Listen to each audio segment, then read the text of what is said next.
Today we're diving into a jaw-dropping theory. Could Zoro's swords be swapped out in the final chapter?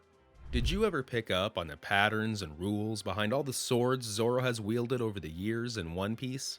We're talking about swords like the Wado Ichimonji, the Kitetsu line, and the Yubashiri. There's a world of mystery behind these blades and a deep connection with the legendary Shinsengumi that will unravel in this video. If you find this theory mind-blowing, don't forget to hit that like button and drop your thoughts in the comments. And hey, if you've got your own theories, share them down below. We want to hear from you. Just a heads up, this video might spill some beans on the latest episode, so spoiler alert. The Wado Ichimonji, it's one of the 21 great grade blades. Originally, it belonged to Kuina, Zoro's old rival, and he continues to use it as a memento of her. You'd probably recognize it as the sword he holds in his mouth during his three-sword style. It was crafted by the Wano-born Kazaburo Shimotsuki, but have you ever thought it might be inspired by a real-life blade? This leads us to the Shinsengumi from the late Edo period. Okita Soji, a prominent member, wielded the Ichimonji Noramune. See the connection with the Ichimonji? Smells like an inspiration, doesn't it? Now, onto the Kitetsu line, notorious as cursed blades. These swords brought doom to every great swordsman who wore them. Zoro stumbled upon one in Town at Ippon-matsu's shop, picked it up for a mere 50,000 berries, all thanks to his gut feeling. The Sandai Kitetsu, crafted by Tenguyama Hitetsu of Wano County, is ranked as grade blades. Its predecessor, the Nadai Kitetsu, was a great grade blade forged by Hitetsu's ancestor, Kotetsu. And the original Kitetsu, or the Shodai Kitetsu, is considered a supreme grade blade, crafted by Kitetsu himself. Could the Kitetsu lineage be inspired by the Shinsengumi too? We know the famous sword Nagasone Kitetsu was used by Kondo Isami, the Shinsengumi's leader. With names and legacies like these, don't you think Luffy might end up with one of the earlier Kitetsu swords in hand? The sword, like the Sandai Kitetsu, was acquired by Zoro in Town. However, he obtained it through a test of luck. Impressed by Zoro's desire to see if the curse of the Kitetsu was stronger than his own luck, the shopkeeper Ippon-matsu gave him the Yubashiri, the finest sword in his shop, along with the Kitetsu. This sword is one of the 50 skillful grade blades, with a chaotic blade pattern and a black lacquered Tachi-style hilt.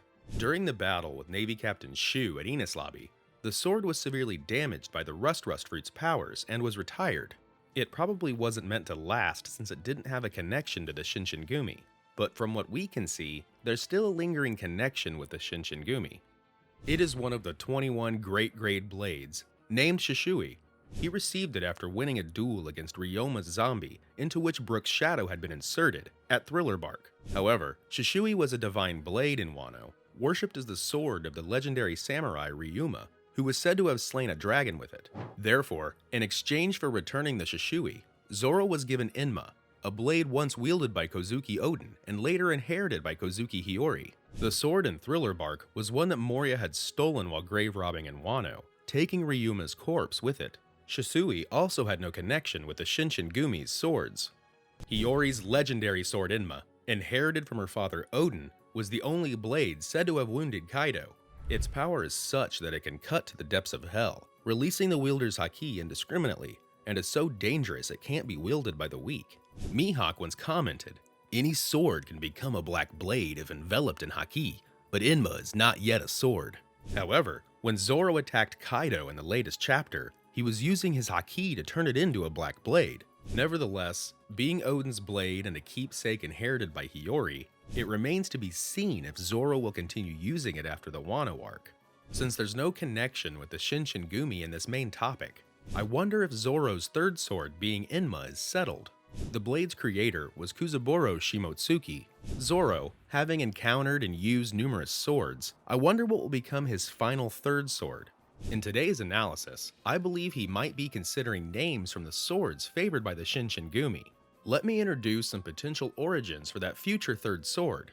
To begin with, the Shinsengumi was an organization active towards the end of the Edo period, akin to the shogunate's police. The cherished swords used by its prominent members each have real historical episodes associated with them. Considering how Oda-sensei intricately crafts One Piece, I'm sure he's researched all these details. Kondo Isami's favorite sword was Kitetsu.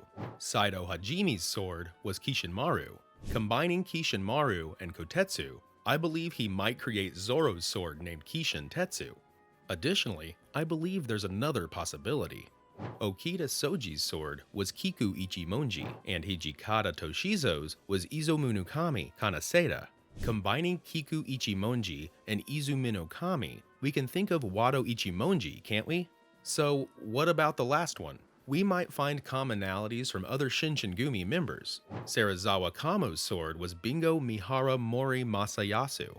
Nagakura Shinpachi's was Bonshu Ju Tegoriyama Shitsugu, and another of Okita Soji's swords was Kashu Kiyomitsu. From these names, a sword might emerge, potentially becoming Zoro's third sword. I'd be delighted if you could share your insights and comments based on this. That's all for today. This channel posts summaries, explanations, and ranking videos related to One Piece.